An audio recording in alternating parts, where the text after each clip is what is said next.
Yeah, the TNX wins, hands down. Hands down. Like, we're talking about a hero choice, right? Or are you talking about the player themselves? Player. Alright, boys. Tensions are rising. I can feel it and the stakes are climbing. Boys, let's take it from here. Show us how it plays out. Okay, so game number 1 between Dominator Esports as well as Team Vitality. The junglers, like we compared them at the earlier parts of the day, going to dictate the pace of this game. Yeah, I think there's going to be a lot of importance on that role. I mean, look, you don't win or lose instantly based on the jungler, but there's a lot of influence, especially from the early game when you're able to farm and you're able to kind of, set the pace by getting some potential kills in those outer lanes. Yes, and L doing a very good job to assist Jill here. They have entrance into the Crimson Golem. So DMT, this is stock standard in terms of aggression, and there's no defense coming in. Yeah, no defense, because I mean, Zankyu is all the way in the south side. He's all the way by himself, but Dominator Esports picking up the Crimson literally for free. Yeah, this is not ideal. And this is also due to the fact that I think they did no lane swaps here. Yeah, no lane swaps. But look, Team Vitality here, I think they understood that how Zonk was going to rotate. They've done a lot of research. These two teams are so familiar with one another. They know how Zankyu wants to go for that blue buff early and then go to the south side. Yeah, but for now, Vitality not in a great position. No Crimson buff to deal with for Zankyu. And this is going to open up aggression from the side of DMT.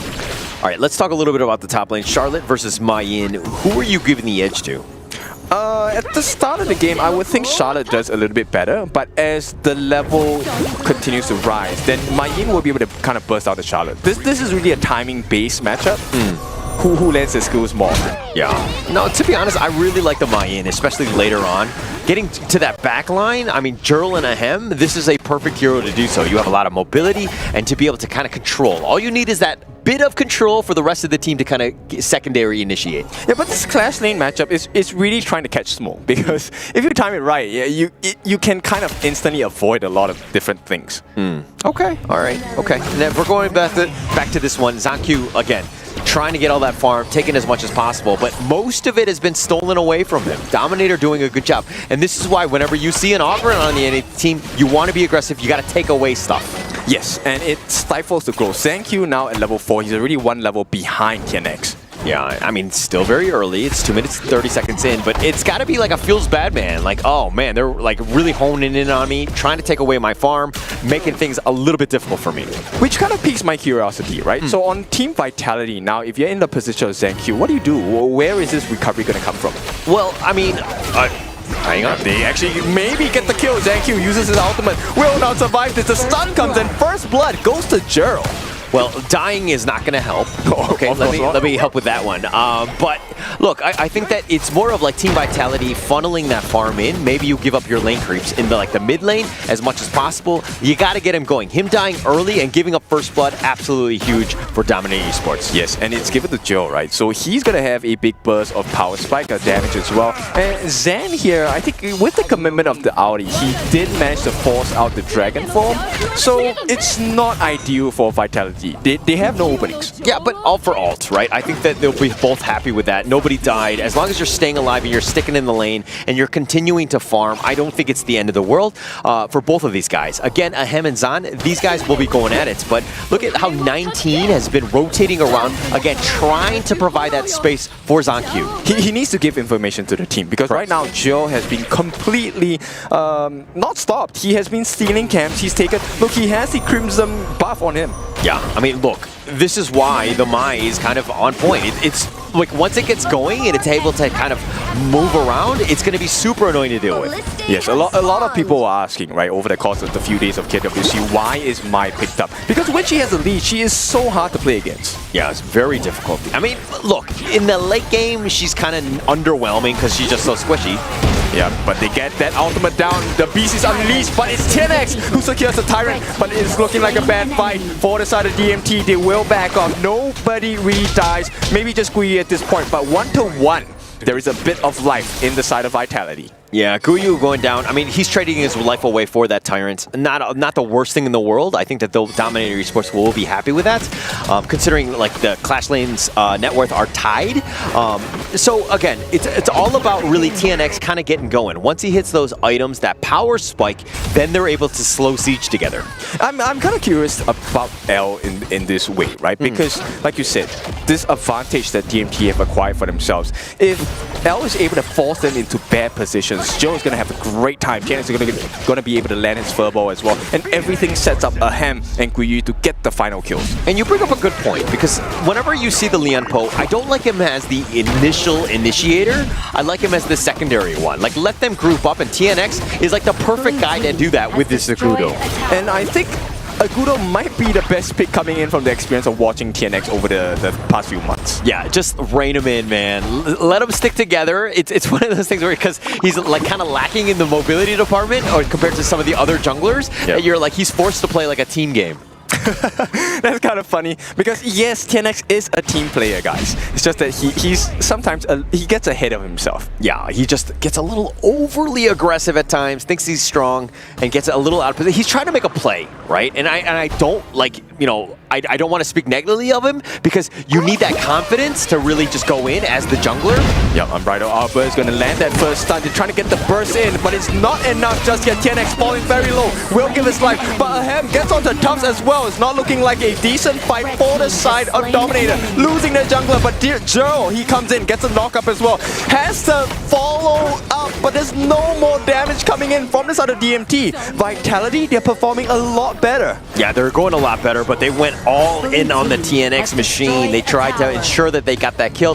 Tufts trades his life away. I think that they'll be fine with that, because again, you got to get Zankyu going a little bit and hopefully catching up, because he's still a little bit behind. Yep, DMT actually recovering quite well, pushing away Zankyu, and Ahem secures that Crimson buff for himself. Yeah, Dominator Esports up about 2K, so they're in the lead. I mean, yeah, TNX was down, but now they're on the chase here.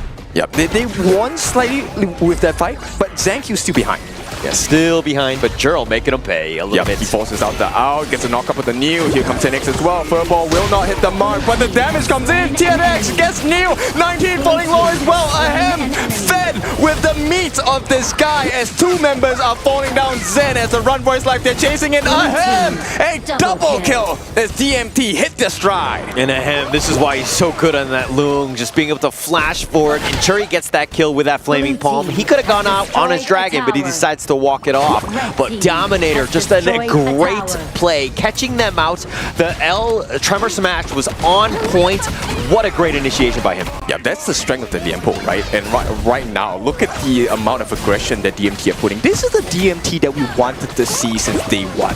Yeah, I mean, we wanted to see it, but, you know, they brought a little drama into the league, right? By kind of a little bit of a stumble. I mean, let's check out this replay here. Look, Neil was getting gone on, no real chance, but look at that burst ram, 3-man stun, and L setting it up for everyone else. Zankyu has to run away. They find Zan, who gets over the wall because Ahem, not scared, flashes forward, gets the kill. The big thing is they actually isolated Zan, right? And they cut off that escape route for him and forcing Zankyu to go in the opposite direction. Yeah, I mean, once there were, like, the Neil was down, it was pretty much, we got to retreat. Just got to stay alive. And, you know, you got to kind of go your separate way, so to speak, and just try to stay alive. Vitality got paid. They paid for their sins.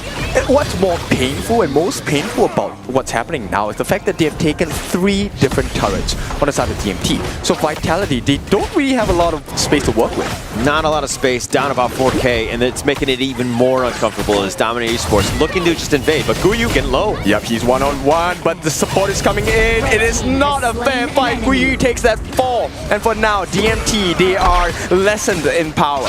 Yeah, Guiyu just kind of, I mean, he was outnumbered to begin with, and then there were more members of Team Vitality showing up. It was like, oh, you are on the wrong side of the neighborhood, my friend. Exactly, but that's what a Clash laner is supposed to do, right? It's supposed to be aggressive, push them away. Unfortunately, it did not work out this time. Oh, I thought you were going to say Clash laners are supposed to do, and they were supposed to die, no? Not like that. I mean, yes, a lot of times my Clash laners do that, but hey, we learned today. Yeah, we definitely do. And Zak Yeah, big knockup. Zhang Q gets that ultimate, but once again, they turn around. Maybe they want to go for more. TNX did drop the furball. He does have access to a little bit of mini stuns and lightning charges on his basic attacks. But for now, they just want to push them away. No need to go over aggressive. Yeah, just stay calm. You know, I don't think Team Vitality are completely out of this. Yes, this like 4K net worth lead is a bit daunting, but Team Vitality still have options. They have their T2 still standing at this point, and that could lead to potentially more. But again, they need to figure out a way to kind of get Zhang Q his farm because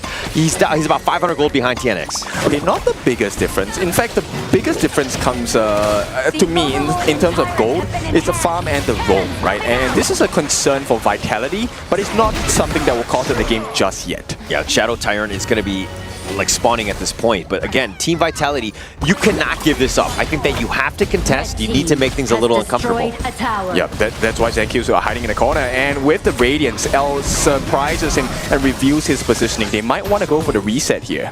Yeah, it looks like they're backing off. They want him to reset, but it looks like they're going for the flank themselves. Yeah, he of course spots them out. It is going to be a small but Mexican standoff at this point. Yeah, the mid T2 is under siege. Tyrant, they're going to start this one back up. Team Vitality, though, yes, they're just trying to protect their own jungle at this point, but man, it's all about this Tyrant here. Yeah, Zhang Q taking a lot of damage in the front lines here. They're looking for an opening, but they're pushing them away. Jill right now just making sure that he stays his dominance in the jungle of Vitality. Yeah, Zhang Q was just too low. There was no reason. I mean, there's no way that they could have contested at that point. They were trying to go in, potentially going in with that vision, but provided by Tufts. He gets a little bit of a knock-up and realizes that, hey, we don't have the time or the life to really do this. Yeah, and they're looking for an opening again. If Jill gets this is going to suck. Oh no! Churl, the sniping, and they have both of the red buffs. Ahem just lost it right now, but that was actually huge, slowing down Zhang Q even more. Yeah, you were asking about the Charlotte pick. Why is it ideal in this matchup? Look, you're able to poke from distance, and there's nothing that Vitality can do. They have the goal lead. Yeah, I mean, it's super annoying to deal with, that tri-slash and the potential jump in, but look, L providing vision himself. Yeah, this is a pressurizing situation for the side of Team Vitality. This could be very well a T3 for the side of DMT here if they play their cards right. But for now, Vitality hang on.